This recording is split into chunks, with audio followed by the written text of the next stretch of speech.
but as you will see, the recovery realizations have significantly improved. Incentive for the year has been 481 crores, interest from subsidiaries about 1067 crores, dividend from subsidiaries 547 crores, as I mentioned previously. Trade receivables have shrunk to 3676 crores, significant improvement even in terms of days receivables. The short-term debt is now at about 1800 crores compared to 3000 crores last year. Our receivable position has improved. This year, the realization has been 103.78, 104%. What was looking whether we will cross this 100% number was looking very difficult in the half year or even the third quarter. But thanks to the Atmanirbhar Bharat package and various other initiatives taken by the company, we could realize more than what we have built in the financial year. Our realization was 103.78%. Outstanding dues have come down to nearly 38 days billing. Only Jammu and Kashmir is a very major outstanding customer, and we hope that we will be able to realize this sooner.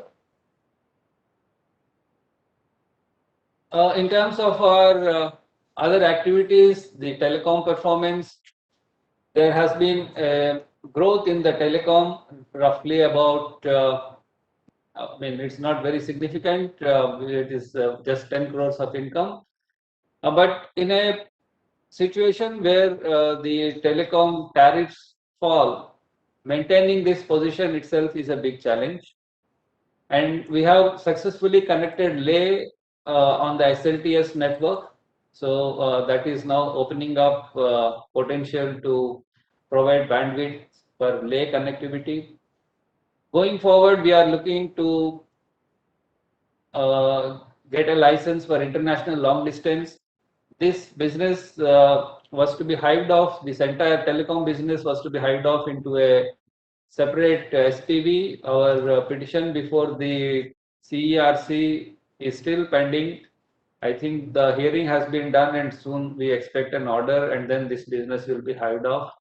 We are also planning to expand into data centers, taking the advantage of land available at the substations, the fiber availability and the electricity availability. So these are three ingredients which are major essentials for a data center, and that is what we are looking to expand.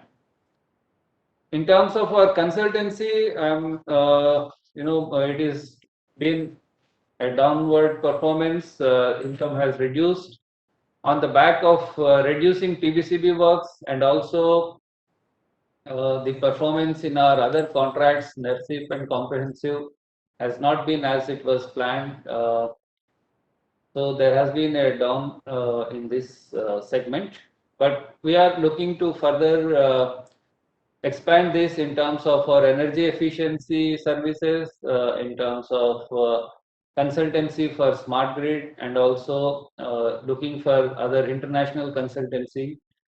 Now we are in discussions with a, proposal is being submitted for a work in Nigeria and other foreign countries. EV charging, we have some presence, but it is still nowhere near the scale or anything worth spending a lot of time on this. One of our supports to the sustainability initiatives is establishing rooftop solar systems to replace the traditional supply of power for our internal consumption.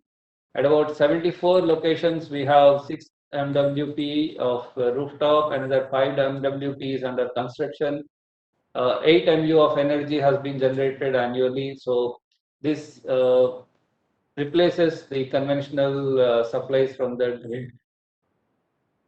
Going forward, we have today works in hand of about 41,000 crores. ongoing projects, new projects about 6,000 TBCB, 18,000 crores. Another 10,300 crore are immediate upcoming opportunities. In the interstate, about 9,300. Intrastate, there is 1,000. Plus, we are also looking at providing an offer for the UP system, which was built by a private developer, but which has now gone to NCLT. We are considering that. Another project which we have been discussing with you was the transmission system for evacuation of 10 gigawatts of renewable power from Leh. This is a system from Pang to Kaithal, about 5,000 megawatt, from Nyoma to Kashipur in east UP, another 5,000 megawatt. This will be a VSC based system with a associated AC network as well. So we have prepared the detailed project report and submitted it to the ministry, and hopefully we should be getting the mandate to execute this project. Other areas where we are going to focus, now that the CTU is not with us, we can do generation of electricity. There are parcels of land available at several substations. We have identified and are looking to set up solar generation on these land parcels. Intrastate transmission, sub-transmission network, this is another focus area we are going to take up in larger with the states, particularly because there is a need for strengthening this segment going forward to increase the reach. Today we have 100% access, but the growing demand for power will have to be met through a more reinforced back-end infrastructure, that's transmission and sub-transmission networks, and that is what we will be focusing on. Keeping in view the cyber security in the sector, we are working to set up a center of excellence in this area in association with the Indian Institute of Science, Bangalore. And also, we have a smart grid knowledge center, which also works on the smart grid technologies, promoting the smart grid technologies, and we are going to set up an incubation center there to promote smart grid technology and be in a position to leverage this for any business opportunities which come in this area. If you look at the sector as such, there is a huge pipeline in the National Infrastructure Pipeline Vision 2025. The mission is to provide 24/7 clean and affordable power. The installed capacity is to grow by another 200 gigawatts with greater share of RE. In the total, we had initially estimated about 65,500 crores of capex, which we will be looking to upscale going forward as the progress of our initiatives in the various other businesses come to fruition. And we believe that there is an opportunity for growth in the company. Of course, the kind of capex which we have been accustomed to, that quantum may not be there, but still it will not be a very kind of a stagnation. We would definitely look for some amount of growth going forward. Very briefly, several of the awards we have received in the last 2021. I am very happy to share the 2021 ATD Best Award for our HRD initiatives, Forbes World's Best Employers 2020 list, we made it, and also the CII National HR Excellence Award. So I conclude my presentation here and would be happy to receive your questions. Thank you. So thank you very much for a detailed presentation. Nikhil, can we open the floor for Q&A? Ladies and gentlemen, in case you wish to ask a question, please raise your hand. I will unmute your line and maybe you could go ahead. First question is from Mohit Kumar. Mohit, please go ahead. Hi, good morning. Am I audible? Yeah. Good morning. Yeah, good morning, sir. So my first question is that how will you book the profit for InvIT gains for the portion you have done in this quarter? And what is the portfolio which will transfer into InvIT in next 12 to 18 months? That's my first question.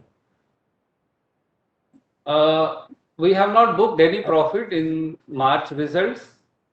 In Q1, there will be. So I would request you to wait for Q1 results. Definitely, it will be there. In the next 12 months, we are yet to finalize the pipeline. I expect about 5,000 crores of assets to be monetized in the next 12 to 18 months. Okay.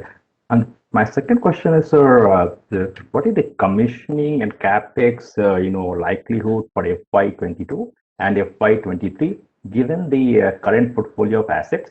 And if you can break up between the standalone and TBCB, it will be helpful. Sorry, Mohit, I couldn't get your question at all. So my question is, sir, am I audible? Sir, question is, sir, what is the capex and capital expenditure and commissioning guidance for FY22 and FY23, given our current portfolio of assets? And if you can break up this into standalone and TBCB, that would be helpful. Okay. In 21-22, we expect to capitalize somewhere around 17,000 plus crores. Around 10,000, 9 to 10,000 in TBCB, 6 to 8,000 in, sorry, it is other way around, 9 to 10,000 in RPM and around 7 to 6 to 8,000 in TBCB. And the capital expenditure? Overall. And so do we have similar number for FY23 right now? No, I would not like to venture the path. And so for capital expenditure for FY22? FY22, the capex is 7,500 crores. As a breakup between cost plus and the TBCB? Significantly, it is TBCB. I think around 4,000 plus will be TBCB. Understood, sir. Thank you, sir, and best of luck. Thank you. Thank you. Thank you.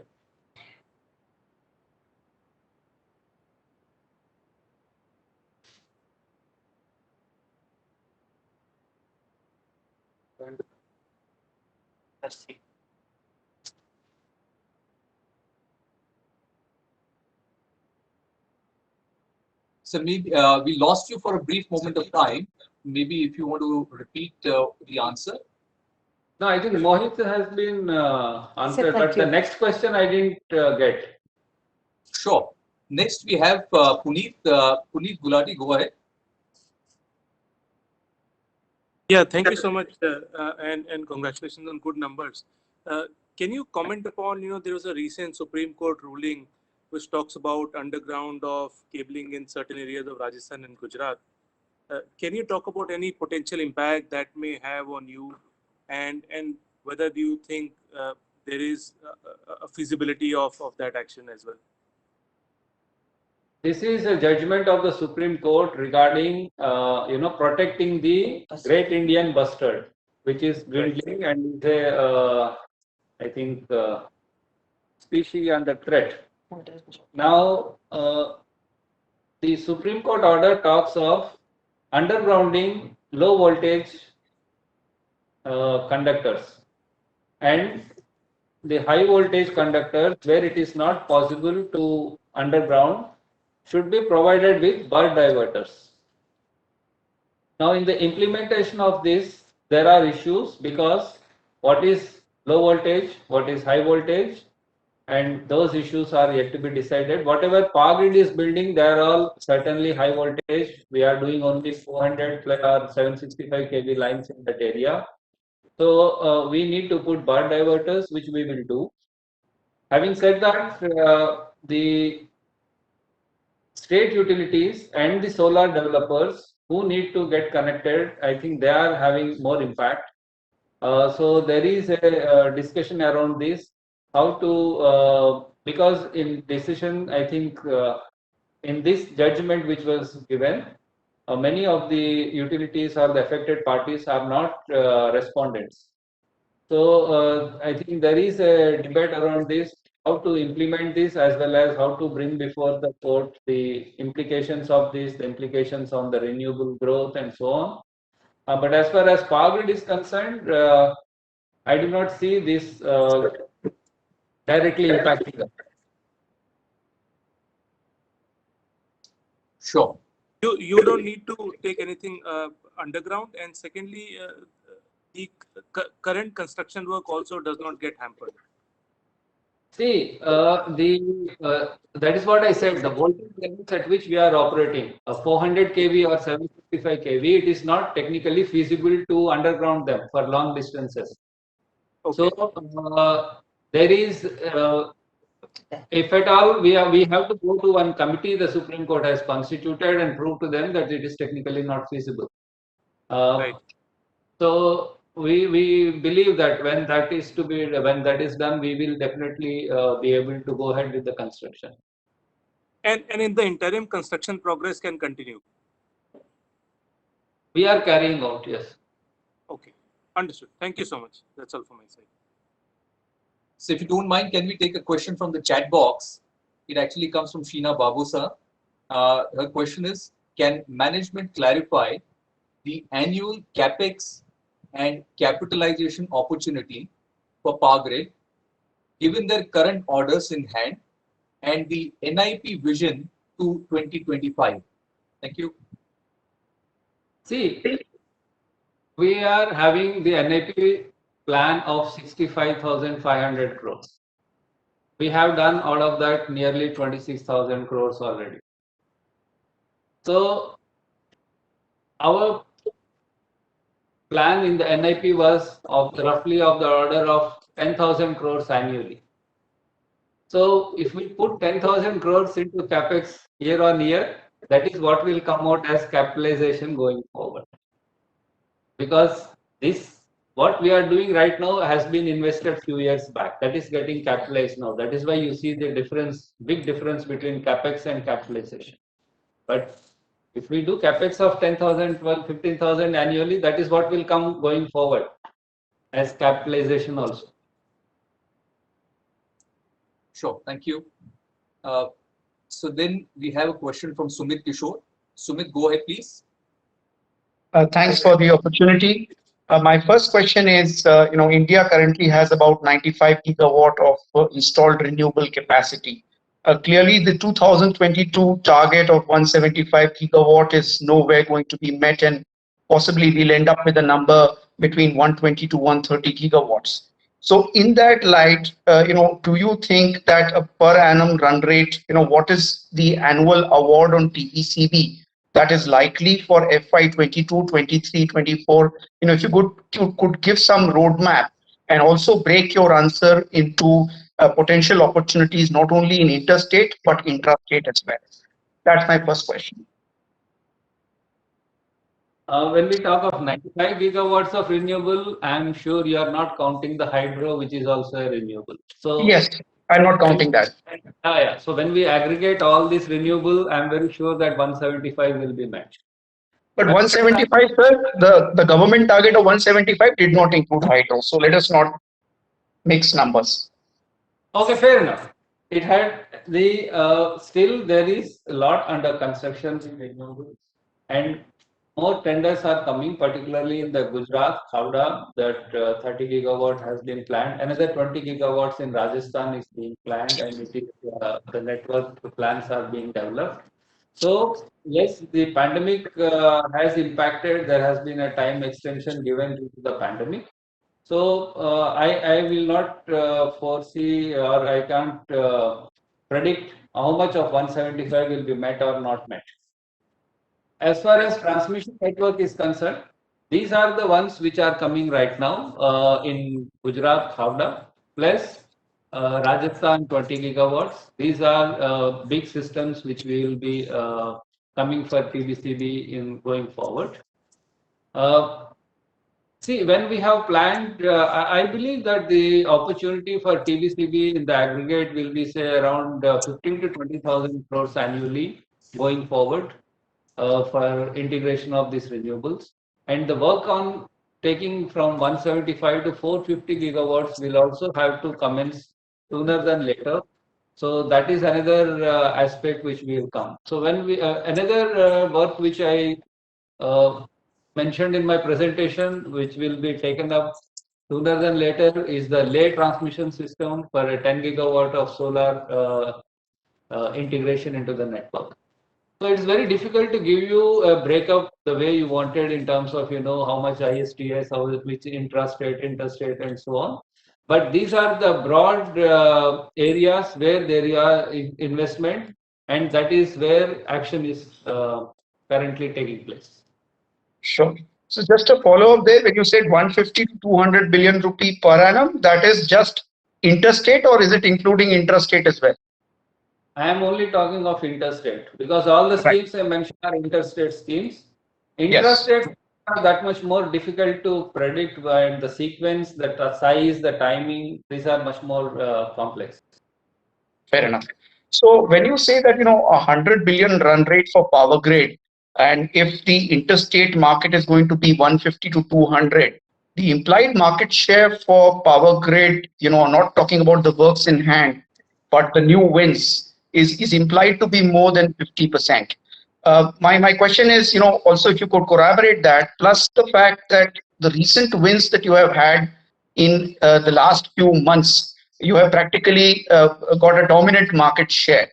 Has it been at the cost of a lower IRR? So if I were to compare the IRR for your portfolio, for instance, the one that you shifted into the InvIT versus the last 5 assets that you have won, how would you compare the IRR profile for these two bucket of assets?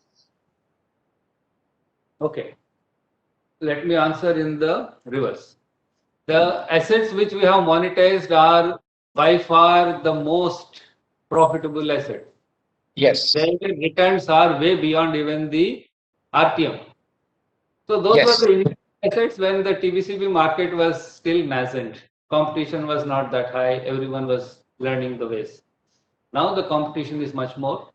And let me assure you, when we have bid out, we have not significantly or in any way compromised the return expectations. We had the benefit of certain competitive equipment prices, and we believe that what we offered is a deliverable and a reasonable return proposal. As regards your question, are we expecting a larger market share? No, we have not in our 10,000 crore kind of a capex target. We have tempered our win percentages as per the past. We have not put a very high number there. Besides ISTS, we are looking for other opportunities, as I mentioned, in the intrastate, in other segments, and that is how we expect to make up this 10,000 crores of capex. Sure. So what is the size of the Leh project? I know it will be a multi-year project, but what is the phasing likely to be in terms of award? And is it a given that Power Grid is the nominated authority to implement the project? It is not a given yet. We have been mandated to the DPR. We have submitted the DPR. We are very hopeful that it will be given to us. The phasing, the size and all are still under discussion, so I won't be able to disclose it at this point.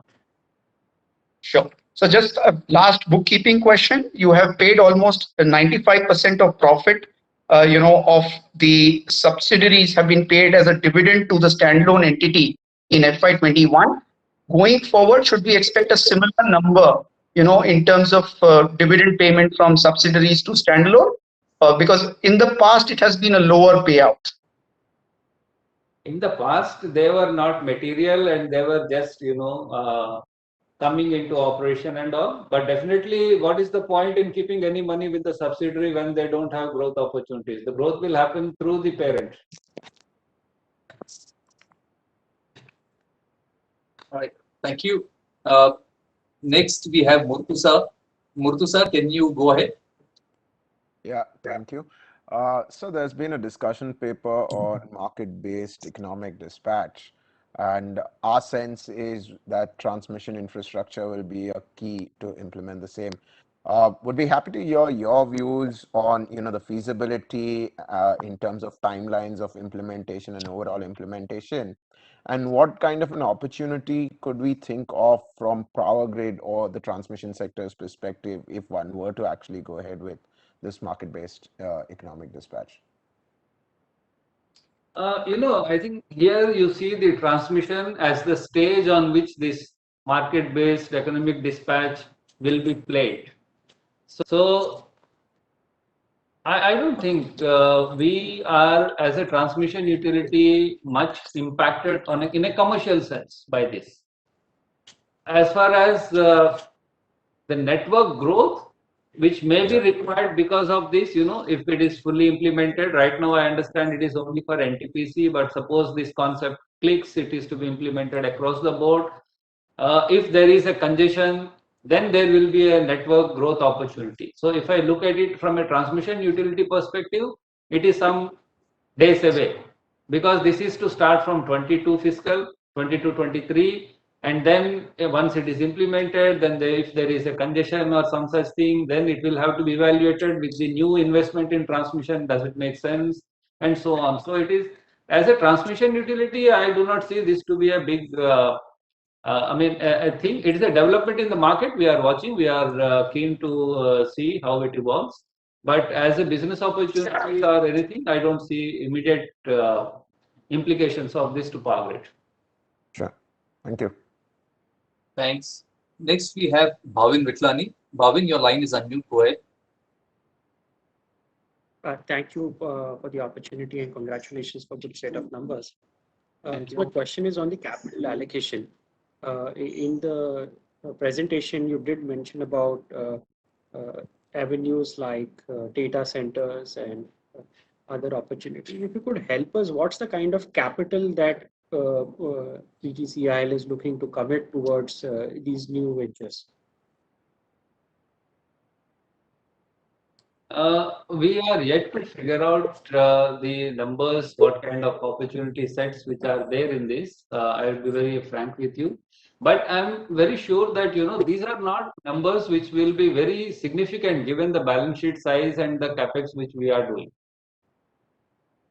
Even if we allocate a couple of 1,000 crores there, it is not going to make any dent. And if we can make a good return there, fine.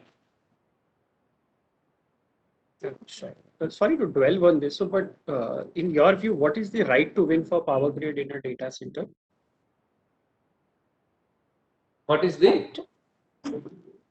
What is the competitive advantage that Power Grid gets for a data center? Yeah. There are three, advantages. One is the fiber which we have at the substations, connecting to the entire country.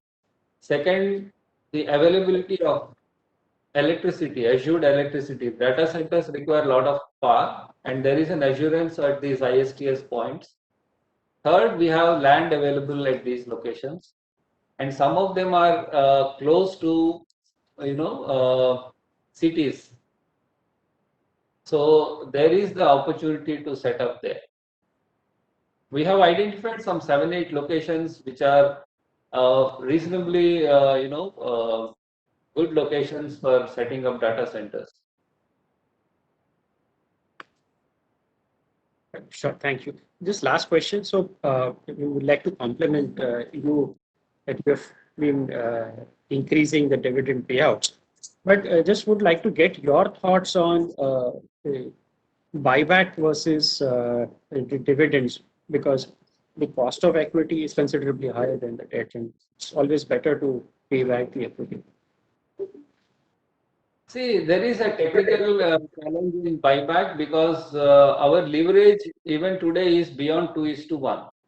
And as per the regulations, we can't do even post buyback, it cannot exceed 2:1. So when we are before buyback 2:1, it is not feasible to do a buyback. That is one point which comes in the way. Yeah, I appreciate that. Thank you so much for taking our questions. Thanks, Bhavin. Next, we have Aniket Mittal. Aniket, go ahead. Your line is unmute. Yes, thank you for the opportunity. Am I audible? Yeah, sure. Sure, thank you. So my first question is on the dividend front. We've been consistently, increasing our payout ratios, but in the current scenario with our capex, further declining to around 75 billion, and the money that we've received from the InvIT as well, how do we look at payout ratios, let's say, from an FY22-23 perspective? Okay, you are not audible. It is breaking. Am I audible now? Yeah. Sure. So my question is on the dividend front. Our capex trajectory is on the decline at around, let's say, 75 billion for FY22, and we've got sufficient money coming in from the InvIT as well. So just wanted your thoughts on the payout ratios. How do we see that going for FY22 and 23? They will go upward. You've got any trajectory in mind? Because the money that we've got from the InvIT is pretty sizable. Guess at this point, but if you see in my presentation, we have given you the trend which has been going since last 5 years, and it has been only in one direction. So we will not like to keep idle cash in any big way, and we will definitely up the. See, as I mentioned, bonus also. When we declare that final dividend of 3, it is effectively becoming instead of 12, 13. So it is a 4 rupee dividend, So in similar fashion, we would like to maintain. Ultimately, simply pushing up the dividend because this year the capex is low, so I take it to 90% payout, and then next year I'll bring it down. That is not a very fair way of dealing with the investors. So there is an upward bias, definitely. And we would like to balance between what we need for capex, how to strengthen the balance sheet, and also taking care of the investor returns. Okay, sure. So my next question is actually on the ordering front. What's happened is I think you've won quite a few orders this year. If you could just quantify that, what's the overall new orders that you won in FY21, both from an RTM and a TBCB perspective? Firstly. The orders which we won are the ISTS combined tariff about 550 crores. This will have an investment about 5,500 crores. About 2,000 crores in the RTM. We got mandate. Yeah. 2,000 crores in the RTM. So roughly 7,500 crores is the total order that we won this year. You can say that, yes. Okay, understood. And just to dwell a bit on that, because the orders that we've done on TBCB as well are fairly sort of lumpy in nature. I mean, the entire 5 projects that we won are all related to the Rajasthan transmission scheme. And I think you've highlighted that certain new projects you're expecting to come in Khavda and Rajasthan. Could you quantify the size of that? How large could the project cost be for, let's say, the Khavda transmission project and the Rajasthan one? I expect them, roughly if I take a thumb rule of 60 lakhs per megawatt kind of investment, so that is 27 plus 20, 47, 47 into 60. So that is about 30,000 crores of investment. So that would be for Khavda? All together, Khavda and Rajasthan. Okay, Khavda and Rajasthan together. All right. Is it just one question on the TBCB front? Could you tell me, which asset have you capitalized or commissioned this year, and which all TBCB assets would you be commissioning in FY22? This year we have started with one in the Bihar, one system in Ajmer Phagi. That system is complete. Then Mithilanchal ERSS 21 partly commissioned, and partly Jirat Medinipur system also partly commissioned. Okay. Going forward in the next couple of months, a few more projects in Rajasthan. Jawaharpur intrastate system, we have completed almost all the lines except for one. Out of 6, 5 have been commissioned. One is left, that will be done very shortly. One foundation or one tower, something is left in that. So there now we can see more of this TBCB coming to fruition. Okay. Okay. So from an FY22 perspective, largely looking at Jawaharpur, Ajmer, Midinapur, and Mithilanchal. Those should be fully commissioned. Okay. As well as I mentioned, around 6 to 8,000 kind of number I can see in FY22 from TBCB capitalization. Okay. And just maybe one last question, on the TBCB front as well. The 5 assets that we've monetized now have, essentially been transferred to the InvIT. Could you tell me what were their contribution at a PAT level for FY21? Okay, I'll just come back. Wait a minute. These 5 companies which we transferred, 11, revenue, PAT you are asking? Yes. 370 crores, I think. 70 crores. Okay. Thank you. That's it. Thanks, Aniket. 400 plus. Saif, okay, can I take a couple of questions from the chat box? Please go ahead. So we have a question from Sitaraman. His question is, when the 26% stake across the 5 units held by Power Grid will be transferred completely to the Power Grid InvIT? Second part is, what is the cash expected across different points of time? And when do you expect this cash to come back to you? For this 26%, 23,000. so the 26% will be transferred from February 22 to January 24 progressively. There are 5 assets, so 5 of them will have different dates. We expect something around 800-900 crores of cash out of this 26% residual. And it will be spread over these 2 years. Sure, thank you. Second, we have a question from Mehul. He wants to know, what is the plan for EV business? I think EV means EV charging. EV business, we want to expand, but at the same time, you know, in terms of its contribution to the top line or bottom line, it is absolutely not there today. Okay, we can expand, but it is still, we are trying. We have now submitted a bid for setting up EV stations in Navi Mumbai, some 30 EV stations, each with 16 points or so. We are looking at these opportunities, but at the same time, we are going little slow on this because, as I mentioned, their revenue generating potential, their addition to the bottom line is so minuscule. Sure. Can we take the next question? Next question is from Shubhdeep Mitra. Shubhdeep, go ahead. Good morning, sir. So my question refers to the fact that, given that we have had significant TBCB wins in, the latter half of FY21, and we are also looking at, some more projects coming up for awards in FY22. Do you see a possibility of an uptick in your FY23 capex number? Possible. It is possible, definitely. With whatever we have in hand, this is projection. But suppose tomorrow we win 2 more projects and their target is 18 months. Some amount will add to this. And we are also trying to improve upon what we have from this target. But, there has been some setback in terms of the second wave. So we have almost lost 2 months in the first quarter. But we have a lot of push from the government also to speed up the capex.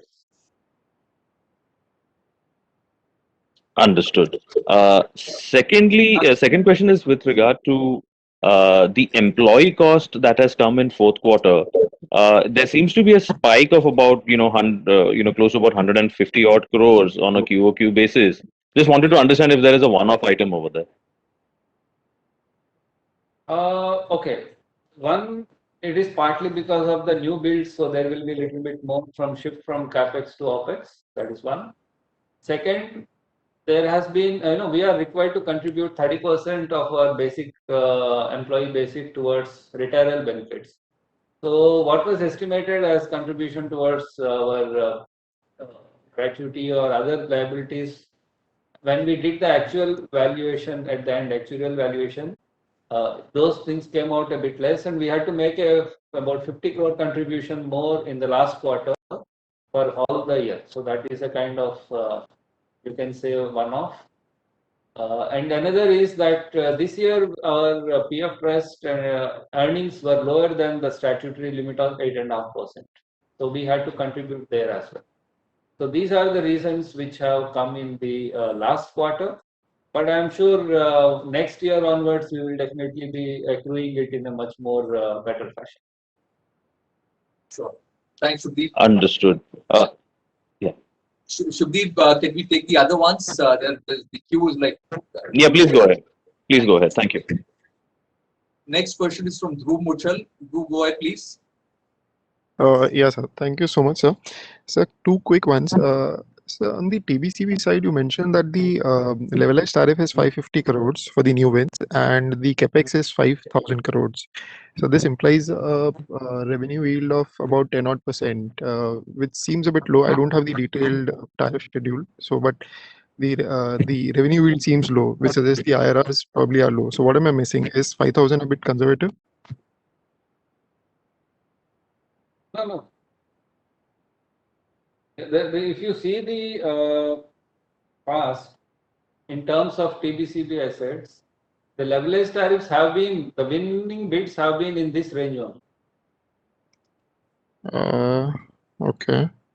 Because I see your history, it has been versus the executed project cost, it has been higher.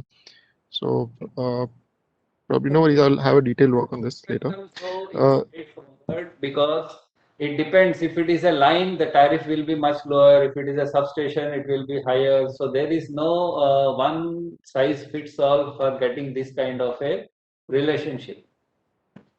Yes, but I'm looking at from the project cost perspective. So that handles everything, right? The project cost, if it is a line, for example, the entire thing is only line, your tariff will be much lower. If it is entirely substation, you will have a much higher percentage of substation. Yeah, got it. But got it. Probably I'll take it offline. And so secondly was on the solar thing you mentioned. Is there any concrete plans on the quantum of capacity that you're planning to put? We have initiated the discussion and we have identified land. I think around 2,000 acres of land is there in aggregate. Around 2,000 acres of land, 1,700 to 2,000 acres we could identify at different parts of the country. We are exploring that. So maybe it can potentially give about 350 to 400 kind of megawatts of installed capacity. Right. So this is only for the objective is to just to utilize the surplus land. It is not about entering the solar generation space. At this point, no. Sure, sir. Thank you so much. That's all. Thanks. Thanks, Dhruv. The next question is from Swarnil Maheshwari. Swarnil, go ahead. Yeah, hi. Am I audible? Yeah, sure. Thank you. Sir, just one question. If you can just tell us what is the rationale for not transferring the entire 100% stake? We understand that there are CRC guidelines about 1, 3, and 5 years for transferring the stake. But then doesn't it make sense to transfer the economic interest right in the one go? There is a transmission service agreement which provides the kind of lock-in. So we as a developer are required as per the bid document to keep at least 26% for 5 years. So that is the genesis for this. Transferring economic interest was not feasible in totality because of the regulatory regime. We would have been very happy to give lock, stock, barrel all the monies coming out of this project, but it could not be done. We are required to do another valuation at the due date for the 26% and accordingly, decide the valuation. There is a commitment to transfer 26% in the share purchase agreement. So we will be transferring it. And the valuation which has been done factors that these will also be transferred in future. Sir, I understand that. The understanding was that it was possible to transfer the economic interest also. So what are you going to do with the balance of the assets that will be transferred to the PG InvIT? It will be on the piecemeal basis or that will be again done on a 100% economic interest? Sorry, I could not understand this transferring economic interest you are talking. So for the remainder of the TBCB assets that we have, whether we will be following that TSA protocol only, transferring 51% stake after 3 years? For any asset, we will do the same because what we learned from this first round is that we cannot transfer this 26% in any manner and get the money upfront. it was not feasible. We studied the various alternatives. So if there is some better alternative, I will offline talk to you and take it. Sure, sir. I'll take it offline, sir. Thank you. No, Mute. Harsh, you are mute. Apologies, sorry. Next, we have a question from Avnish Tiwari. Avnish, go ahead. Hi, am I audible? Yes. Thank you. As renewable mix in the energy is going up, and you highlighted one of the aspect about storage. Can you help us understand what is the progress, either in terms of development or feasibility, as you get around grid storage, and when do you think we can start putting some money behind it? Yeah. So, the storage now, the CERP has also come up with the ancillary service regulations, and then CEA is also looking for about 27 gigawatts of storage by 2030 in their report. So, I believe that in another, say, 3-4 years, this will really pick up. So when we are talking of a transmission system in Leh for 10 gigawatts, there is also a talk of, can storage be a part of this so that the transmission system can be optimized. So there is now, the deliberations are now more focused on talking of size, larger size, 100 megawatts or larger kind of capacities. I believe that in another, say, 3-4 years, we should see serious money going into these storage systems. And from a unit capital outlay point of view, what is the rough ballpark, let's say for 100 megawatt, we will to deploy? No, that will be very hazardous because the prices of storage are falling. So any number you say today will be much higher tomorrow. Okay, great. Thank you. Harsh, you are muted. Please unmute yourself. Thanks, Avnish. Next, we have a question from Ankur Devre. Ankur, go ahead. Hi, am I audible? That's right. Sir, there was a question. Most of my other questions have been answered. There was one question related to one-offs previously. So just a follow up on that. On your standalone fourth quarter numbers, I understand there is somewhere around. Your voice is breaking, please. Sir, am I audible? Am I better now? Is my voice audible now? Yeah. Yeah. So, sir, my question was a follow up on the one-offs question earlier. I understand on your fourth quarter standalone numbers, there's a prior period sales number of about 400 crores. Any other one-off other than the employees one that you mentioned earlier, especially on the other expenses part, because they've come in fairly low at 550 crores? No, there is no such thing. Okay, no other one-off other than these two. Okay. Thanks, Ankur. Next, we have a question from Charanjit Singh. Please go ahead.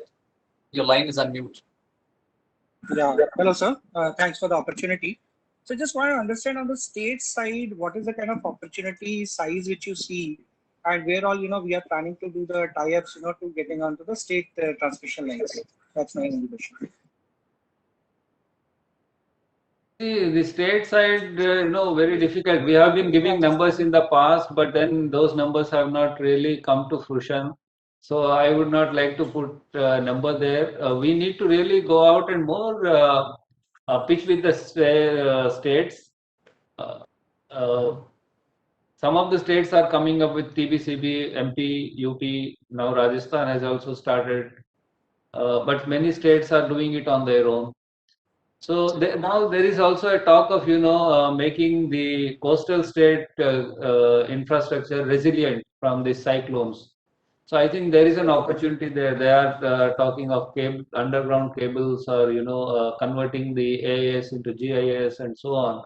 So those are the things which we need to develop, and then I think Power Grid has to market itself, market the product, and get into that mindset.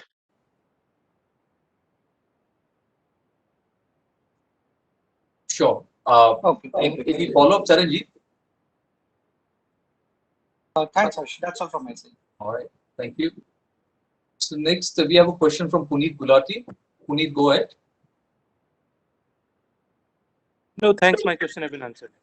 All right, thank you. And we have a question from Apurva Bahadur. Please go ahead. Hi, sir. Thank you for the opportunity. Sir, there was a certain news item that the government has asked states to come up with basically the islanding of large metropolitan cities, islanding of the power systems. Wanted to understand from you if you have been involved working with the governments on this and what type of opportunities, because I think in Mumbai recently there was a large HVDC order in this round. I'll request our Director of Operations to answer this.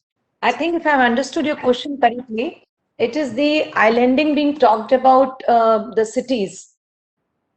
Right, ma'am. Right? And the opportunity for Power Absolutely. Grid. Actually, Yes, this ma'am. islanding depends upon that we isolate certain load along with the generation. So that is a scheme. It's only the scheme level. I don't think any new investment would come.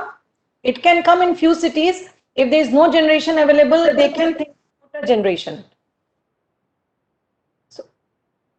See, typically islanding means making self-sufficient geographies which have their own generation and distribution network and load, so that in the event of any eventuality they can separate themselves and be independent.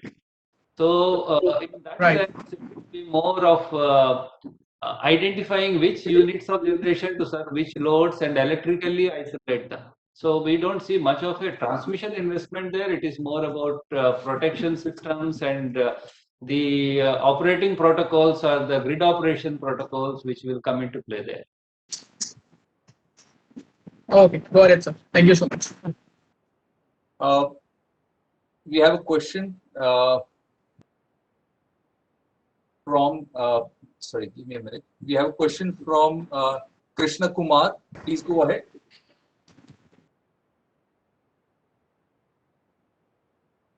No, sir, my question is answered. All right, thank you. I think completely run out of time, and in case you have further questions, participants, please drop me a line. I'll pass them to the Power Grid management and have them answer. Alternatively, you can also directly write to the IR cell of Power Grid, and I'm sure they'll do the needful. But meanwhile, I'd like to thank you all for logging on to the Power Grid analyst meet, and sincere thanks to the management team for giving us an insight into the future and explaining the opportunities ahead. Thank you very much, sir. Thank you. Thank you so much. Thank you. Pleasure.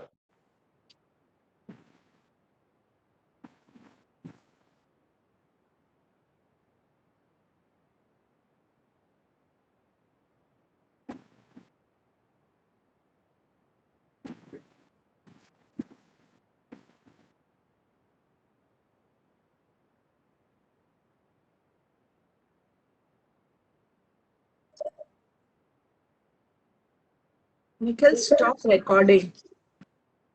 So I'm leaving the event numbers.